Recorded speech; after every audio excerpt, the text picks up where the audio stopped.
Hey, Dennis Leppell here with Midwest Outdoors. It is late December here in central Illinois, and this is a really good time of year to be getting out and deer hunt because it is a very predictable pattern that these deer are on. It is a bed to feed pattern. The rut is over, and these deer are in recovery mode. They're bulking up for the winter. So that last hour and a half of the day is when they're getting up and moving around and getting the feed bag on. And they're going to travel from their bed to their food source and then back again. So if you can get set up in between those 2 points, you're going to have a very high chance of success.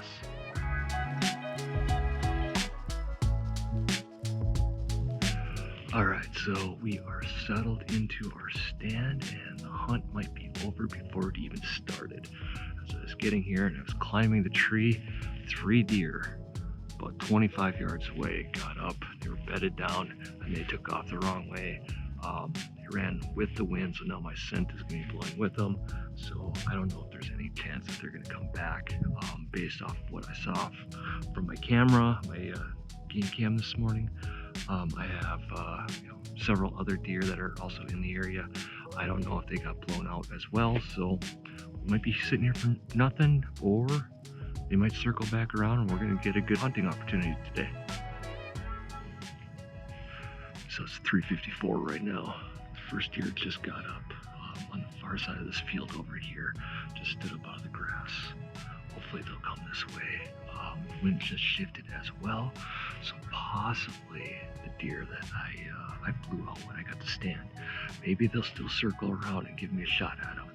So it's time to really start looking, make sure my movements are slow and very deliberate, and be ready.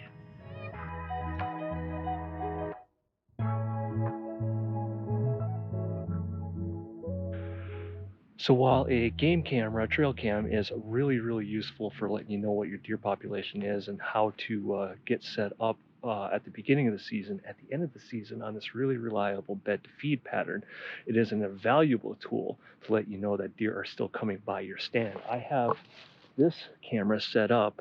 My stand is right over here. Stand is right up there. And for about the last month, it has been going off like clockwork, starting from 4 o'clock all the way until 10 o'clock. Almost every single night, I've got deer coming by this. But in the last week since I've been out here, I've hardly gotten any pictures. And now I know why. The farmer has plowed the field that these deer have been browsing in. So unfortunately, this is the only camera that I've got out here. So I've come out here a little bit early today. It snowed last night, it's all melted off, and I'm out here to look for any deer sign to figure out where these deer have moved off to, and figure out which one of my other stands would be the better one to be sitting in tonight. Okay, so it's been another week and we are in a new spot. We pulled the camera from where we've been hunting last week and set it up in a different area, and a half an hour after I set that camera up, the biggest buck that I've seen on this property this season shows up on it. So that's got me really excited. It's about 8 degrees right now, wind's blowing, so the wind chill has got it below 0, and the Sherpa line outerwear from Huntworth is really keeping me warm right now. But it's also snowed since the last time we were out there, and the snow is stuck this time. So now I can really see the paths of travel that these deer have been taking. There's plenty of deer showing up on the camera. So I'm really excited. I'm really thinking we're going to close it out today.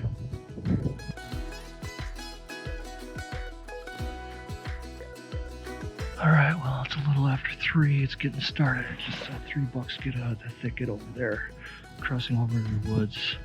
I don't know if they're going to go to this clearing over there or if they're going to skirt down the tree line, so we better get quiet and we better get ready.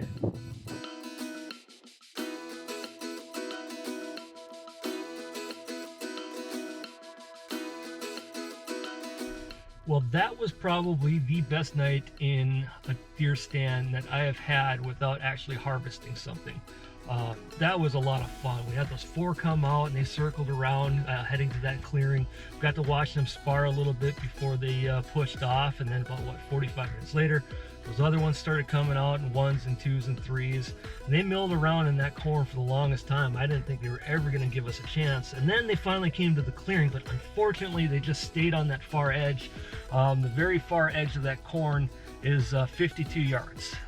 It's not a chip shot. I'm not comfortable taking that shot. And the closest that those bucks ever came was about 40, maybe 43. Still, not something that I was overly comfortable taking, especially in the cold like this. That's just haven't really practiced for a long time in bitter cold like this. I didn't know what it was going to do to my arrow trajectory. So, certainly had a chance at the does, but once that 10-pointer came out, I was kind of locked on him. It was him, if he ever gave us the chance, or definitely that 8-pointer, certainly wouldn't have passed them up. And then when they finally made their way and started going down the path, especially the bucks, and they got into our comfortable range, that path is 21 yards.